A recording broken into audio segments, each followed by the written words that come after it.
স্বস্তিদায়ক গণমুখী budget নিয়েও মানুষকে বিভ্রান্ত করছে বিরোধী দল, অশান্তি চায় তারা, বলেছেন তারেক প্রধানমন্ত্রী। কক্সবাজারে খাল পুনর্খনন ও জনসভা সহ বিভিন্ন কর্মসূচি। জনরায়কে গুরুত্ব না দিলে জনগণ বসে বসে আঙুল চুষবে না, চট্টগ্রামের জনসভায় বলেছেন ডাক্তার শফি। সরকার পুরনো পথে হাঁটলে আবারও গণ অভ্যুত্থানের হুঁশিয়ারি নাহিদের। এবারের বাজেট শিল্পোন্নত দেশ গড়ার বেঞ্চমার্ক, 7 দিনে ব্যবসা বাণিজ্য ও বিনিয়োগের অনুমতির টাস্কফোর্স গঠনের তথ্য জানালেন মন্ত্রীরা। দেখছিলেন ক্রাউন সিমেন্ট সংবাদ শিরোনাম। এবার বিস্তারিত।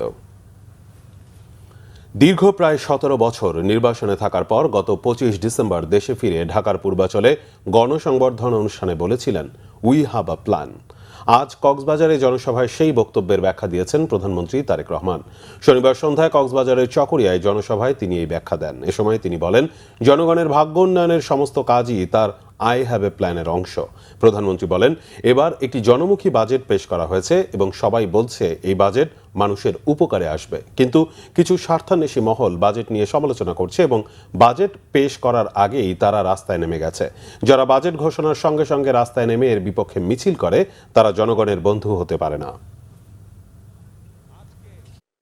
আমাদের লক্ষ্য হচ্ছে এই দেশের ভাগ্যের পরিবর্তন করা এবং সেজন্যই আমরা পরিকল্পনা গ্রহণ করেছি, পরিকল্পনা অনুযায়ী কাজ করছি। আপনাদের নিশ্চয়ই মনে আছে, আমি আপনাদেরকে দেশের মানুষের সামনে যখন বিদেশ থেকে 17 বছর পরে এই দেশে ফিরে আসছি, সেই সময় আমি আপনাদেরকে বলেছিলাম আই হ্যাভ এ প্ল্যান, বলেছিলাম, মনে আছে? আজকে দেশের মানুষের ভাগ্যের পরিবর্তনের জন্য, আমাদের সন্তানদের শিক্ষার ব্যবস্থা করার জন্য, আমাদের মা বোনদেরকে স্বাবলম্বী করার জন্য, আমাদের কৃষক ভাইদেরকে স্বাবলম্বী করার জন্য, এই দেশে শিল্প কলকারখানা গড়ে তোলার জন্য, এই দেশের বেকারদের কর্মসংস্থানের ব্যবস্থা করার জন্য, এই দেশের মানুষের স্বাস্থ্য ব্যবস্থা গড়ে তোলার জন্য যে সকল পরিকল্পনা, এইগুলোই হচ্ছে আই হ্যাভ এ প্ল্যানের অংশ। প্রিয় ভাই বোনেরা, প্রধানমন্ত্রী তারেক রহমান বলেছেন, গণমুখী বাজেটের মাধ্যমে মানুষের জীবনে স্বস্তি ফিরে এলেও সাধারণ মানুষকে বিভ্রান্ত করছে বিরোধী দল, তারা অশান্তি করতে চায়। প্রধানমন্ত্রী বলেন, ষড়যন্ত্রকারীদের প্রত্যাখ্যান করেছে জনগণ। কক্সবাজার থেকে রিপোর্ট করছেন বিশেষ প্রতিনিধি সিকান্দার রেমান, ভিডিও ধারণ করেছেন জাহাঙ্গীর আলম।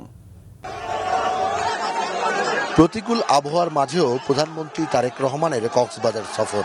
পূর্ব ঘোষিত বেশ কিছু কর্মসূচিতে যোগ দিতে প্রধানমন্ত্রীর এই আগমন। কক্সবাজার পৌঁছে প্রধানমন্ত্রী যান পিএমখালী ইউনিয়নে। মুষলধারায় বৃষ্টি, তারপরও জনসাধারণের উপস্থিতি ছিল চোখে পড়ার মতো।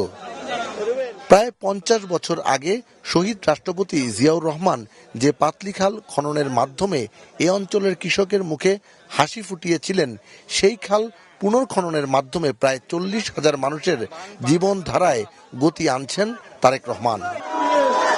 প্রধানমন্ত্রী জানান, আগামী 5 বছর 20,000 কিলোমিটার খাল খনন করা হবে।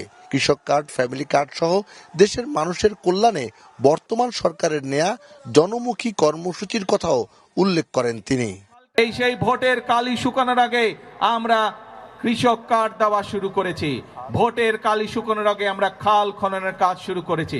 ঠিক যেভাবে ফ্যামিলি কার্ডের কাজ শুরু করেছি, ইনশাল্লাহ আগামী 1 বছরের মধ্যে বাংলাদেশের প্রতিটি উপজেলায় আমরা চেষ্টা করছি প্রত্যেক উপজেলা 8 থেকে 10,000 মায়ের হাতে আমরা এই ফ্যামিলি কার্ডের সুবিধা তুলে দিব।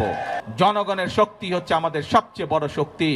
আমাদের সাথে জনগণের সমর্থন আছে বলেই যতক্ষণ আমাদের এই ধরে প্রাণ থাকবে, আমরা ততক্ষণ পর্যন্ত এই দেশ এবং এই দেশের মানুষের জন্যই কাজ করে যাব।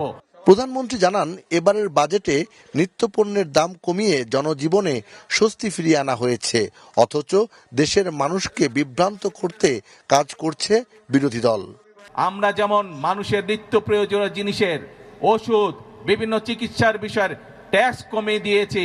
যেই বাজেটে ট্যাক্স কমানো হয় সেই বাজেটও বিরোধী দল মানে না। যেই বাজেটে মদের দাম বাড়ানো হয়, যেই বাজেটে সিগারেটের দাম বাড়ানো হয়, সেই বাজেটও বিরোধী দলের পছন্দ নয়। তাদের উদ্দেশ্য একটাই, তাদের লক্ষ্য একটাই, সেটা হচ্ছে দেশের মধ্যে একটি অস্থিতিশীলতা, অশান্তি তৈরি করা, মানুষকে বিভ্রান্ত করা। এরপর প্রধানমন্ত্রী যান ডুলাহাজারা সাফারি পার্ক পরিদর্শনে। মালুমঘাট সংরক্ষিত বনে বৃক্ষরোপণের মাধ্যমে দেশব্যাপী 25 কোটি বৃক্ষরোপণ কর্মসূচির উদ্বোধন করেন তারেক রহমান। আপনার সন্তানের ভবিষ্যতের কথা চিন্তা করে আপনার সন্তান যেন একটি সুন্দর পরিবেশে বুক ভরে শ্বাস নিতে পারে, সেই বিষয়টি মাথায় রেখে এই চিন্তা থেকে আজকে থেকে প্রত্যেকে দয়া করে যার যেখানে পক্ষে সম্ভব সেখানে একটি করে বৃক্ষের চারা রোপণ করবেন। এরপর নবগঠিত পেকুয়া পৌরসভার ভিত্তিপ্রস্তর স্থাপন করেন প্রধানমন্ত্রী।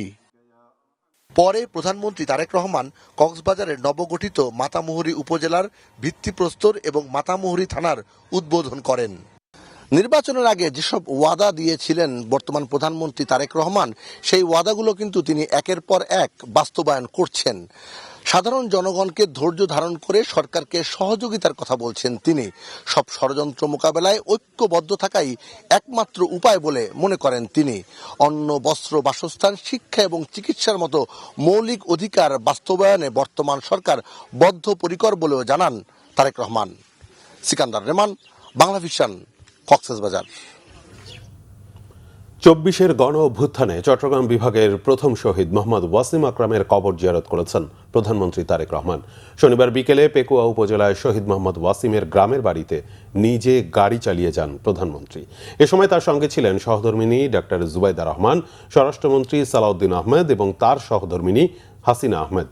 কবর জিয়ারত শেষে প্রধানমন্ত্রী শহীদ ওয়াসিমের বাবা মা ও ভাইয়ের সঙ্গে কথা বলেন এবং তাদের প্রতি সহমর্মিতা প্রকাশ করেন। পরে শহীদ পরিবারের সদস্যদের হাতে 20 লাখ টাকার সঞ্চয়পত্র তুলে দেন তিনি। 2024 সালের 16 জুলাই বৈষম্য বিরোধী আন্দোলন চলাকালে চট্টগ্রামের বহদ্দারহাট এলাকায় আন্দোলনরত শিক্ষার্থীদের উপর হামলার সময় গুলিবিদ্ধ হয়ে শহীদ হন মোহাম্মদ ওয়াসিম। তিনি চট্টগ্রাম কলেজ ছাত্রদলের যুগ্ম আহ্বায়ক ছিলেন। সংসদে বিরোধী দলীয় নেতা ও জামাত ইসলামের আমির ডাক্তার শফিকুর রহমান বলেছেন, জনরায়কে গুরুত্ব না দিলে জনগণ বসে বসে আঙুল চুষবে না। গণভোটের রায় বাস্তবায়ন করতে হবে। আর এনসিপির আহ্বায়ক নাহিদ ইসলাম বলেছেন, সরকার পুরনো স্বৈরতন্ত্রের পথে হাঁটলে জনগণকে আবারও গণ অভ্যুত্থানের পথে হাঁটতে হবে। শনিবার বিকেলে চট্টগ্রামের লালদিঘি মাঠে 11 দলীয় ঐক্যের বিভাগীয় সমাবেশে তারা এসব কথা বলেন। চট্টগ্রাম থেকে নাসির উদ্দিনের রিপোর্ট, ক্যামেরায় ছিলেন আলী আকবর। গণভোটের গণরায় বাস্তবায়ন, জনদুর্ভোগ ও দ্রব্যমূল্যের ঊর্ধ্বগতি নিয়ন্ত্রণ সহ নানা দাবিতে চট্টগ্রামের লালদিঘির ময়দানে 11 দলীয় ঐক্যের চট্টগ্রাম বিভাগীয় সমাবেশ হয়েছে। বিভাগের 11টি জেলা ও 3 পার্বত্য জেলা থেকে আসেন নেতাকর্মীরা। কানায় কানায় ভরে ওঠে ঐতিহাসিক মাঠ। সমাবেশে বিরোধী দলীয় নেতা ডাক্তার শফিকুর রহমান বলেন, গণভোটের রায় বাস্তবায়ন করতে হবে। আর জুলাই সনদ নিয়ে অসন্তোষ প্রকাশ করে নাহিদ ইসলাম বলেন, সরকার স্বৈরতন্ত্রের দিকে হাঁটছে। 70 ভাগ মানুষের রায়কে আপনারা অপমান অগ্রাহ্য করছেন, জনগণ বসে বসে আঙ্গুল চুষবে না। কিন্তু 70 ভাগ মানুষ যে ভোট দিয়ে বলেছে গণভোটের গণরায় মানতে হবে, সেটা মানছেন না কেন? কারে ভয় করেন? কারে খুশি করতে চান? কার হয়ে দেশ পরিচালনা করতে চান? যদি বাংলাদেশের জনগণের সরকার হয়ে থাকে তাহলে এই ধরনের ইস্যু সংসদে আলোচনা করতে দিতে হবে। আপনি আদানির চুক্তি বহাল রাখবেন, আপনি ইসলামী ব্যাংকে নতুন করে ইসলামের হাতে তুলে দিবেন, আপনি দুর্নীতি চাঁদাবাজি বন্ধ করার জন্য কোনো ধরনের সংস্কার করবেন না, আর আপনার বাজেটকে বিরোধী দল প্রশংসা করবে, এটা বিরোধী দল থেকে অনেক বেশি প্রত্যাশা করা হয়ে যাচ্ছে। সরকার যদি স্বৈরতন্ত্রের পথে হাঁটে, জনগণকে অভ্যুত্থানের পথে হাঁটতে হবে। এ সময় 11 দলীয় জোট নেতারা বলেন, সবাইকে সীমান্ত যাওয়ার জন্য প্রস্তুতি রাখতে হবে। যারা আমাদের টাকা লুণ্ঠন করেছে তাদের সাথে প্রাণপ্রীতি করছেন, যারা আমাদেরকে ধ্বংস করেছে তাদের সাথে মহব্বত করছেন। ব্যাংকে কোনো টাকা তো নাই, এটা হলো আপনাদের টাকা। জনগণের টাকা লুণ্ঠনকারীদের সাথে, তাদের সাথে কিসের মহব্বত? হাত পা ভেঙে গুঁড়া করে দেন। এই সমাবেশ থেকে সরকার পতনের আন্দোলনেরও হুঁশিয়ারি দেন 11 দলীয় ঐক্যের নেতারা। Banglavision news desk. দেশি বিদেশি বিনিয়োগকারীদের বাংলাদেশে বিনিয়োগের আহ্বান জানিয়েছেন স্থানীয় সরকার, পল্লী উন্নয়ন ও সমবায় মন্ত্রী মির্জা ফখরুল ইসলাম আলমগীর সহ সরকারের প্রভাবশালী মন্ত্রী এবং উপদেষ্টারা। শিল্পোন্নত দেশ গড়তে সরকার যে বাজেট দিয়েছে তাকে একটি বেঞ্চমার্ক হিসেবে অভিহিত করেছেন তারা। বিনিয়োগ করে কাউকে অনুশোচনা করতে হবে না জানিয়ে তারা বলেন, 7 দিনের মধ্যে ব্যবসা বাণিজ্য এবং বিনিয়োগের অনুমতি দিতে সরকার একটি টাস্ক ফোর্স গঠন করবে। রিপোর্ট করছেন ইমরুল কায়েস। রাজধানীর একটি হোটেলে বাণিজ্য প্রবৃদ্ধি এবং অর্থনৈতিক কূটনীতি নিয়ে সম্মেলনের আয়োজন করা হয়। পররাষ্ট্র মন্ত্রণালয় ও বাংলাদেশ বিনিয়োগ উন্নয়ন কর্তৃপক্ষ আয়োজিত সম্মেলনে সরকারের মন্ত্রী, প্রতিমন্ত্রী, উপদেষ্টা, কূটনীতিক, ব্যবসায়ী সহ উদ্যোক্তারা অংশ নেন। এতে স্থানীয় সরকার, পল্লী উন্নয়ন ও সমবায় মন্ত্রী মির্জা ফখরুল ইসলাম আলমগীর বলেন, গত 17 বছরে দেশের অর্থনীতি ধ্বংস করে দেওয়া হয়েছে।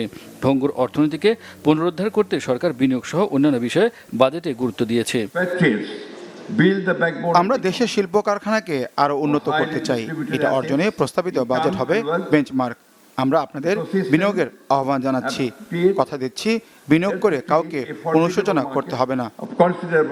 অর্থমন্ত্রী ও পরিকল্পনা মন্ত্রী আমির খসরু মাহমুদ চৌধুরী বলেন, ব্যাংক থেকে ব্যক্তি খাতের উদ্যোক্তারা ঋণ নেবে, সরকার নয়। এজন্য সরকার পুঁজিবাজারের উপর বেশি গুরুত্ব দেবে বলে জানান তিনি। ব্যবসা বাণিজ্য, বিনিয়োগ সহ সব জায়গায় ডিরেগুলেশন তথা সরকারি নিয়ন্ত্রণ কমাতে হবে এবং অনুমোদন সহজ করতে হবে। 7 দিনের মধ্যে অনুমোদন দিতে হবে। কোনো উত্তর না দিলে ধরে নেওয়া হবে যে অনুমোদন দেয়া হয়েছে। কেউ দেরি করলে ব্যবস্থা নেওয়া হবে। পররাষ্ট্র মন্ত্রণালয় সবসময় বিনিয়োগকারীদের পাশে থাকবে বলে জানান পররাষ্ট্রমন্ত্রী ও প্রতিমন্ত্রী। দেশের বিনিয়োগ পরিবেশ সহজ করতে সব ধরনের ব্যবস্থা নেওয়ার কথা বলেন তারা। বৈদেশিক নীতিতে অর্থনৈতিক কূটনীতিকে কেন্দ্রবিন্দু রেখে জাতীয় উন্নয়নকে সর্বোচ্চ অগ্রাধিকার দেওয়া হবে। কূটনীতিতে অর্থনীতিকে সর্বাধিক গুরুত্ব দেওয়া হয়েছে। দেশের বিনিয়োগ পরিবেশ সহজ করতে পররাষ্ট্র মন্ত্রণালয় কাজ করছে। Talk to the investors, talk to the our development partners, and try to understand their point of view, their problem. জনগণকে জনসম্পদে পরিণত করতে বর্তমান সরকার সর্বোচ্চ গুরুত্ব দিয়ে কাজ করছে বলে জানান প্রধানমন্ত্রী, 2 উপদেষ্টা। এমন পরিবেশ গড়তে চাই যাতে সবাই বিনিয়োগ করতে আগ্রহী ও আকৃষ্ট হয়। এজন্য দ্বিপক্ষীয়, বহুপক্ষীয় সম্পর্কগুলো আমরা আরো মজবুত করতে কাজ করছি। আমরা শ্রমবাজারের ক্ষেত্রে যেমন বৈচিত্র্যতা চাই, তেমনি দক্ষতা অর্জনের ক্ষেত্রে জোর দিচ্ছি। এজন্য স্কুল পর্যায়ে কারিগরি শিক্ষার উপর জোর দেয়া হচ্ছে। একই সাথে সার্টিফিকেট যেন আন্তর্জাতিক গ্রহণযোগ্যতা পায়, সেজন্য ব্যবস্থা নেওয়া হচ্ছে। আর্থিক খাতে কোনো রাজনৈতিক নিয়োগ দেওয়া হবে না বলে আবারও জানান সরকারের মন্ত্রীরা। ইমরুল কায়েস, বাংলাভিশন, ঢাকা। প্রধানমন্ত্রী তারেক রহমানের ভিশন বাস্তবায়নে যুবদল গুরুত্বপূর্ণ ভূমিকা রাখবে বলে আশা প্রকাশ করেছেন বিএনপি মহাসচিব, স্থানীয় সরকার মন্ত্রী মির্জা ফখরুল ইসলাম আলমগীর। যুবদলের নবনির্বাচিত কমিটি ও নেতাকর্মীদের নিয়ে শনিবার শহীদ রাষ্ট্রপতি জিয়াউর রহমান ও সাবেক প্রধানমন্ত্রী বেগম খালেদা জিয়ার সমাধিতে শ্রদ্ধা নিবেদন শেষে তিনি একথা বলেন। যুবদলের নতুন কমিটিকে কেন্দ্র করে সারা দেশের জেলা ও মহানগরের শত শত নেতাকর্মী জড়ো হন। এ সময় বিএনপি মহাসচিব বলেন, প্রধানমন্ত্রী তারেক রহমান ঘোষিত রাষ্ট্র সংস্কার ও উন্নয়নের ভিশন বাস্তবায়নে যুবদল আগ্রহী ভূমিকা রাখবে। নতুন কমিটির নেতাকর্মীদের ঐক্যবদ্ধভাবে কাজ করার আহ্বান জানান মির্জা ফখরুল ইসলাম আলমগীর। শ্রদ্ধা নিবেদন শেষে দেশ ও জাতির কল্যাণে বিশেষ মোনাজাত করা হয়। কেউ ভারতের সাথে বাংলাদেশকে একীভূত করতে চাইলে সার্কের 220 কোটি মানুষকে ঐক্যবদ্ধ করতে হবে। সার্কের ঐক্য যারা চায় না তাদের অন্য যে কোনো ঐক্য সন্দেহের চোখে দেখা হবে বলে মন্তব্য করেছেন তথ্য সম্প্রচার মন্ত্রী জহিরুদ্দিন স্বপন। শনিবার রাজধানীর ডিপ্লোমা ইঞ্জিনিয়ার্স ইনস্টিটিউটে আয়োজিত দেশ পুনর্গঠনে স্বাক্ষরিত জুলাই সনদের বাস্তবায়ন শীর্ষক আলোচনা সভায় একথা বলেন তিনি। তথ্যমন্ত্রী বলেন, আঞ্চলিক সহযোগিতার জন্য সার্ক এবং আন্তর্জাতিক পরিসরে জাতিসংঘ, এই কাঠামোর মধ্য দিয়েই বাংলাদেশ নিজস্ব মর্যাদা ও স্বাতন্ত্র্য বজায় রাখতে চায়। তিনি বলেন, 56,000 বর্গমাইলের এই দেশের মানুষকে বাঙালিত্বের জন্য সীমান্ত পেরিয়ে কারো কাছে যেতে হবে না। সবার আগে বাংলাদেশ নীতিতে দেশের সব জটিল সমস্যা সমাধানের পথ খোঁজা হবে বলেও মন্তব্য করেন তিনি। গর্বের সঙ্গে দাবি করতে পারি, আমরা বাংলাদেশী, আমাদের কাছে সবার আগে বাংলাদেশ। এই কথা মেনে নিয়ে কেউ যদি সীমান্ত দিয়ে আমাদের মধ্যে প্রবেশ করতে চান, আমাদের কোনো আপত্তি নাই। কিন্তু এই কথাকে বাইরে রেখে কেউ যদি বলতে চান ভারতের জনগোষ্ঠীর সঙ্গে শুধুমাত্র বাংলাদেশের জনগোষ্ঠীর যোগফল, আমরা তাদেরকে বিনয়ের সঙ্গে মনে করিয়ে দিতে চাই, সার্কের জনগোষ্ঠীর সংখ্যা হচ্ছে এখন 220 কোটি মানুষ। আমাদেরকে যদি পৃথিবীতে আমাদের দেশের বাইরে নতুন কোনো জনশক্তির উপরে ভর করে আঞ্চলিক এবং বৈশ্বিক রাজনীতিতে জাতীয় স্বার্থ এবং অন্য সকলের স্বার্থকে নিশ্চিত করতে হয়, তাহলে সার্কের 220 কোটি মানুষকে ঐক্যবদ্ধ করতে হবে সকলে মিলে। তারেক রহমানের সরকার সব ধরনের সহযোগিতা নিয়ে জুলাই গণ অভ্যুত্থানের শহীদ পরিবার ও আহতদের পাশে থাকবে বলে জানিয়েছেন মুক্তিযুদ্ধ বিষয়ক প্রতিমন্ত্রী ইশাক হোসেন। শনিবার রাজধানীর গুলশানে প্রধানমন্ত্রী তারেক রহমানের পক্ষ থেকে ঢাকা 11 আসনের অধীনে 2024-এর গণ অভ্যুত্থানের শহীদ পরিবার ও আহতদের মাঝে মাসিক ভিত্তিতে আর্থিক সহায়তা প্রদান অনুষ্ঠানে তিনি কথা বলেন। সহায়তা অনুষ্ঠানের উদ্যোক্তা বিএনপির ক্ষুদ্র ঋণ বিষয়ক সম্পাদক ডক্টর এম এ কাইয়ুম বলেন, প্রধানমন্ত্রীর নির্দেশে দেশ ও জনগণের কল্যাণে বিএনপির প্রতিটি নেতাকর্মী নিরলসভাবে কাজ করে যাবে। সরকারের বিরুদ্ধে নানা ষড়যন্ত্র হচ্ছে অভিযোগ করে তিনি দেশবাসী সহ সবাইকে সতর্ক থাকার আহ্বান জানান।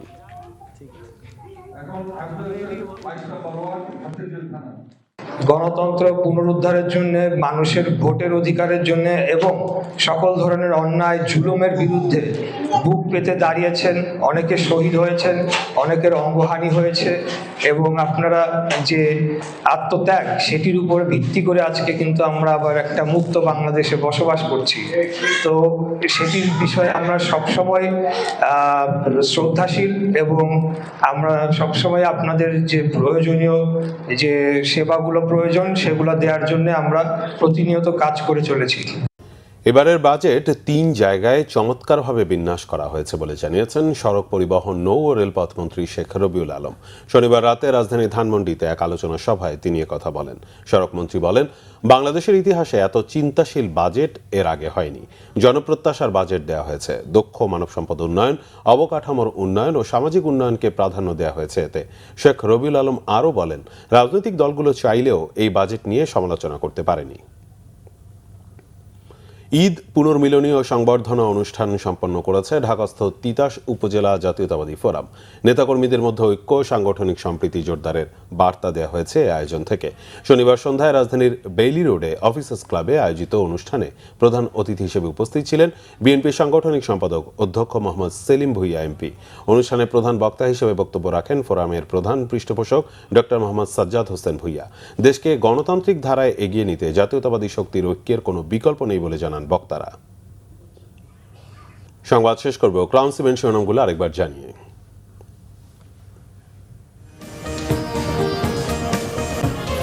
স্বস্তিদায়ক গণমুখী বাজেট নিয়েও মানুষকে বিভ্রান্ত করছে বিরোধী দল, অশান্তি চায় তারা, বলেছেন প্রধানমন্ত্রী। কক্সবাজারে খাল পুনর্খনন ও জনসভা সহ বিভিন্ন কর্মসূচি। জনরায়কে গুরুত্ব না দিলে জনগণ বসে বসে আঙুল চুষবে না, চট্টগ্রামের জনসভায় বলেছেন ডাক্তার শফিক। সরকার পুরনো পথে হাঁটলে আবারও গণ অভ্যুত্থানের হুঁশিয়ারি নাহিদের। এবারের বাজেট শিল্পোন্নত দেশ গড়ার বেঞ্চমার্ক। 7 দিনে ব্যবসা বাণিজ্য ও বিনিয়োগের অনুমতির টাস্কফোর্স গঠনের তথ্য জানালেন মন্ত্রীরা।